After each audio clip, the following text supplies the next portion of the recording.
সবাইকে জয় যিশু। আমাদের মহান প্রেমময় পিতা প্রভু যীশু খ্রিস্টের নামে আমি আপনাদের সবাইকে স্বাগত জানাই।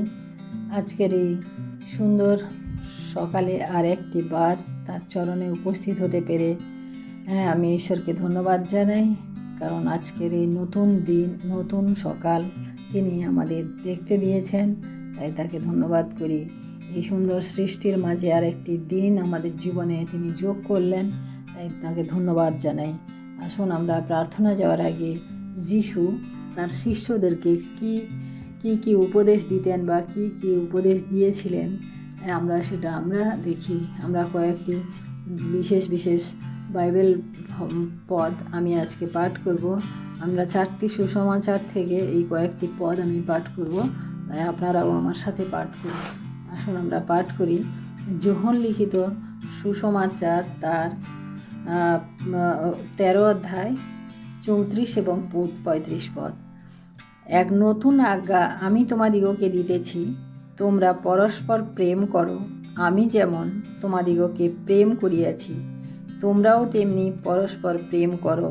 তোমরা যদি আপনাদের মধ্যে পরস্পর প্রেম রাখো, তবে তাহাতেই সকলে জানিবে যে তোমরা আমার শিষ্য। অর্থাৎ ঈশ্বর আমাদেরকে পরস্পরের সহিত প্রেম রাখতে বলেছেন। যেই প্রেম তিনি আমাদের জন্য করেছিলেন, যেই প্রেম তিনি আমাদেরকে দান করেছিলেন, যেই প্রেম তিনি ক্রুশের উপর দেখিয়েছিলেন, সেই প্রেম তিনি আমাদিগকে করতে বলেছেন। এবং সেই প্রেমের মাধ্যমেই অন্য যারা ঈশ্বরকে জানে না, যারা যিশুকে জানে না, তারাও বুঝতে পারবে যে আমরা যিশুরই শিষ্য। তাই প্রেম আমাদের মধ্যে থাকা বাঞ্ছনীয়। দ্বিতীয় পদ আমি পাঠ করছি। যোহন লিখিত সুসমাচার তার 14 অধ্যায় 1 পদ। তোমাদের হৃদয় উদ্বিগ্ন না হোক, ঈশ্বরে বিশ্বাস করো, আমাতেও বিশ্বাস করো। ঈশ্বর আমাদেরকে উদ্বিগ্ন হতে বারণ করেছেন, কারণ তিনি আমাদের সঙ্গে সঙ্গে রয়েছেন। তাই তিনি বলেছেন যে শুধু আমাকে বিশ্বাস করো এবং ঈশ্বরে বিশ্বাস রাখো, শুধু উদ্বিগ্ন হইও না, কারণ আমরা প্রতিটি মুহূর্তে প্রতিটি বিষয়ে আমরা উদ্বিগ্ন হয়ে থাকি। তিনি সেটা আমাদেরকে বারণ করেছেন। আমরা মথি লিখিত সুসমাচার 6 অধ্যায় 34 পদ আমি পাঠ করব। অদ্য ও কল্যকার নিমিত্ত ভাবিত হইও না, কেননা কল্য আপনার বিষয়ে আপনি ভাবিত হইবে। দিনের কষ্ট দিনের জন্য যথেষ্ট। অর্থাৎ আমাদের যে উদ্বিগ্ন হই না আমরা, যে আজকে আমরা রাত্রে ঠিক আছে খেলাম ঘুমালাম, কিন্তু কালকে আমাদের কি হবে সেই নিয়ে আমরা প্রচণ্ড চিন্তিত থাকি, যে কালকে কি করব, কি আনবো, কোথায় থাকবো।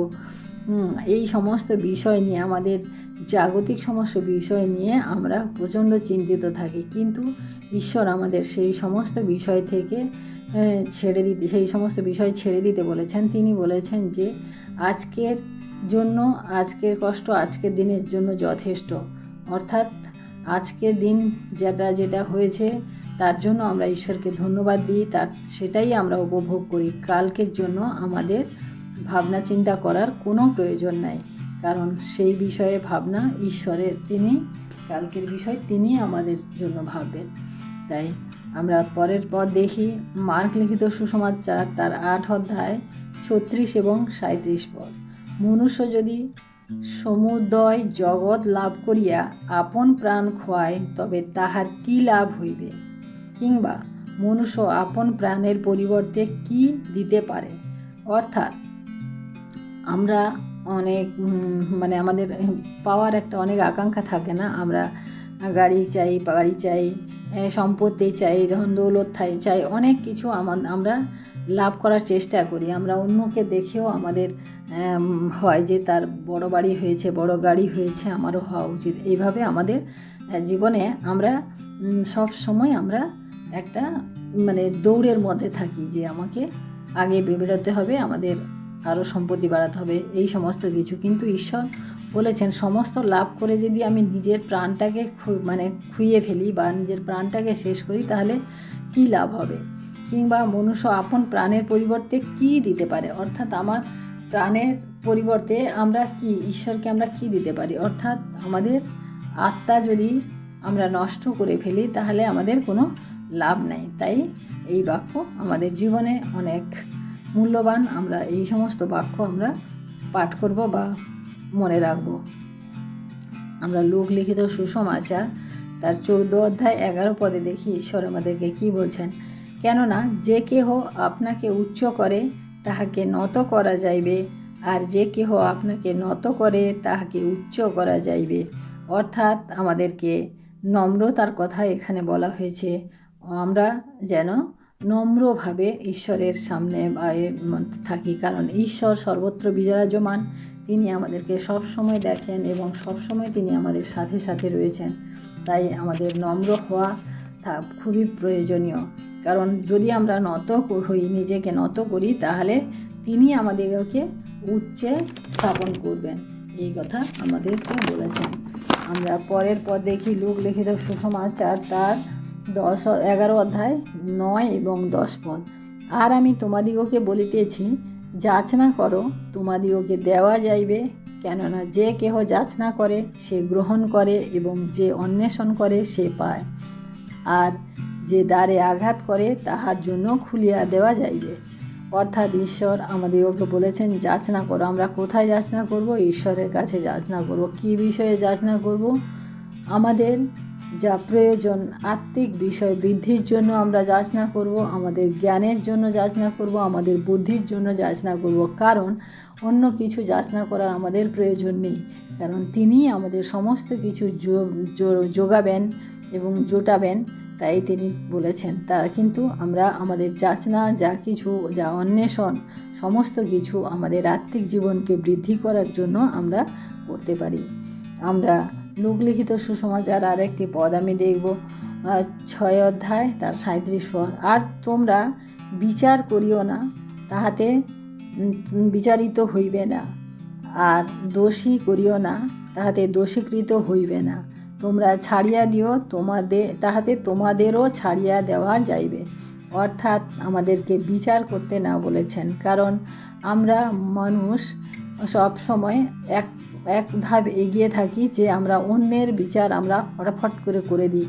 সে ভুল করেছে বা সে খারাপ করেছে, তার এটা করা উচিত ছিল না। এই সমস্ত বিচারের কথাবার্তাগুলো আমাদের মুখ দিয়ে না আসুক, কারণ তিনি পছন্দ করেন না, ঈশ্বর পছন্দ করেন না। কারণ তিনি বলেছেন আমরা যদি বিচার না করি তাহলে আমরাও বিচারিত হইব না। আমরা যদি কাউকে দোষী না করি তাহলে আমাদেরকেও তিনি দোষ দেবেন না। আমরা দেখেছি না যে সেই ধৃত স্ত্রীলোককে সবাই দোষ দিয়েছিল, সবাই তার প্রতি বিচার নিয়ে ঈশ্বরের সামনে এসেছিল, কিন্তু যিশু তাকে কোনো দোষও দেননি, তার কোনো বিচারও করেননি। তিনি শুধু তাকে বলেছিলেন যাও, আর কোনো দিন এইগুলি করো না। সেইভাবে আমরাও যেন অন্যের বিচার না করি, কারণ তিনি পছন্দ করেন না। ঈশ্বর যেটা পছন্দ না করেন সেটা আমাদের করা একেবারেই উচিত না। আমরা আর একটি পদ যোহন লিখিত সুসমাচার তার 15 অধ্যায় 9 পদ আমরা দেখি, পিতা যেমন আমাকে প্রেম করিয়াছেন, আমিও তেমনি তোমাদিগকে প্রেম করিয়াছি, তোমরা আমার প্রেমে অবস্থিতি করো। অর্থাৎ ঈশ্বর যিশুকে যেভাবে প্রেম করেন সেইভাবে তিনি আমাদেরকে প্রেম করেন।